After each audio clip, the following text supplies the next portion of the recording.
Last week, I told you about the phone, the prepaid Samsung hidden behind a folder marked Car Insurance 2019, the one contact, the 847 messages, the $800 a month sent quietly, carefully for 22 years, and the name, Diane. I told you I made a decision, that I was going to find her, that I needed answers Gerald could no longer give me. A lot of you wrote in after part 1. You told me your own stories, secrets discovered too late, questions with no one left to answer them.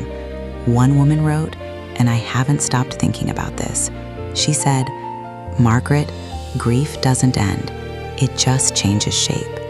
She was right. And what happened when I drove to that town changed its shape completely. Let me tell you about the drive. It was a Thursday morning in late November. Cold.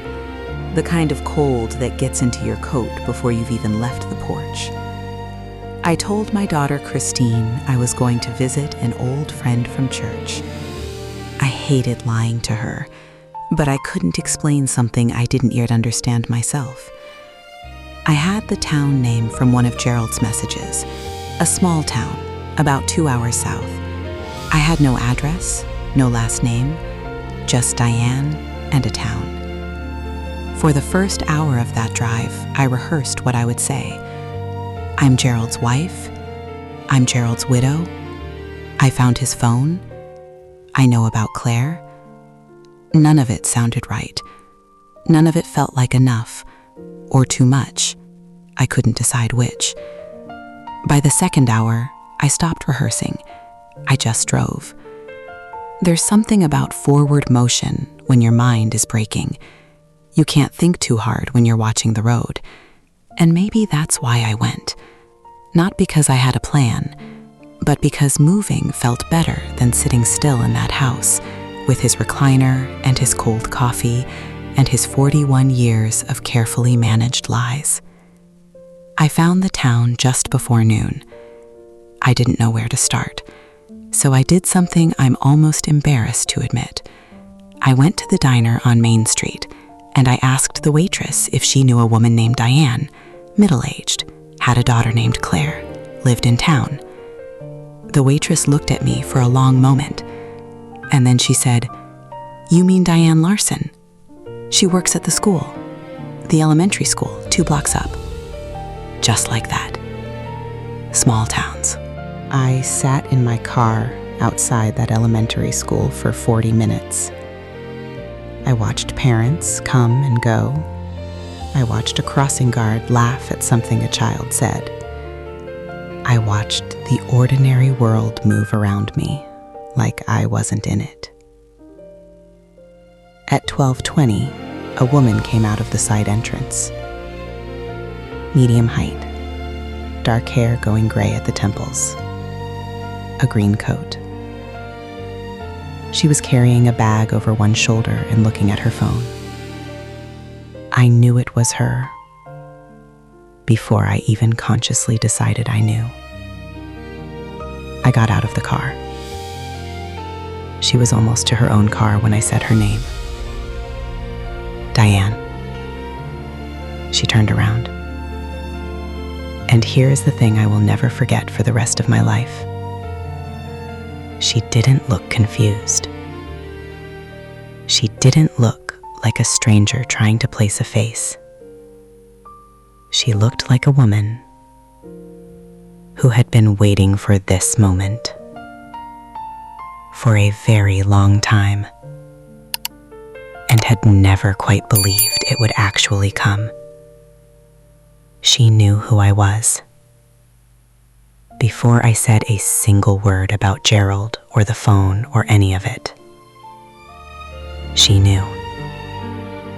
Her face went pale. Her bag slipped us her shoulder.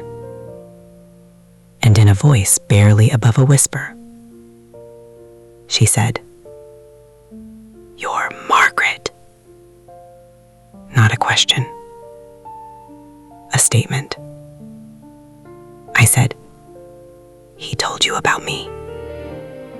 She said, "Every year." On your anniversary, he would send a message and say, 40 years today. She deserves better than me. He said that every year. I stood in that parking lot in the November cold, and I felt something crack open in my chest that I still don't have a word for. We went back to the diner, the same one where I'd asked about her an hour before. The waitress brought us coffee without being asked and had the good sense not to say a word. Diane wrapped both hands around her mug and looked at the table for a long time before she spoke. She said she was sorry. She said it the way people say it when they've been holding it for years, not as a performance, but as a release. I told her I hadn't come for an apology. I'd come for the truth. So she told me. She and Gerald had met 30 years ago, before Claire, before the money, when Gerald was traveling for work and Diane was young, and neither of them were thinking about consequences. It lasted 8 months. Then Gerald ended it. He came home to me, to his daughters, to his life. And Diane discovered she was pregnant 3 weeks after he left. She said she almost didn't tell him. She almost disappeared, moved to another city, raised Claire alone, never said a word. But she told him because she thought he deserved to know. And Gerald, my Gerald, made a choice. He didn't leave me. He didn't confess. He didn't blow up everything we had built. He picked up a prepaid phone. He opened a bank account. And for 22 years, he sent money, asked questions, and stayed away. He chose us. He chose his family. But he never stopped paying the price. Diane slid something across the table toward me. A photograph. A little girl, maybe 7 or 8 years old, gap-toothed smile, dark eyes, holding a stuffed rabbit. She had Gerald's nose. She had his ears. She looked like Christine when Christine was small. I held that photograph for a long time. And then I asked Diane the question I had driven 2 hours to ask, the one that had kept me up every night since I found the phone. Did he love her? Diane was quiet for a moment. Then she said, he loved the idea of her, but he was too afraid of what loving her would cost you. So he did the only thing he knew how to do. He paid for her life without ever being in it. And I think that broke him a little more every year. I left the diner at 2 o'clock. I drove home in silence. No radio, no rehearsed words. Just the gray November sky and the road, and the photograph Diane had let me keep. I kept thinking about what she said. He was too afraid of what loving her would cost you.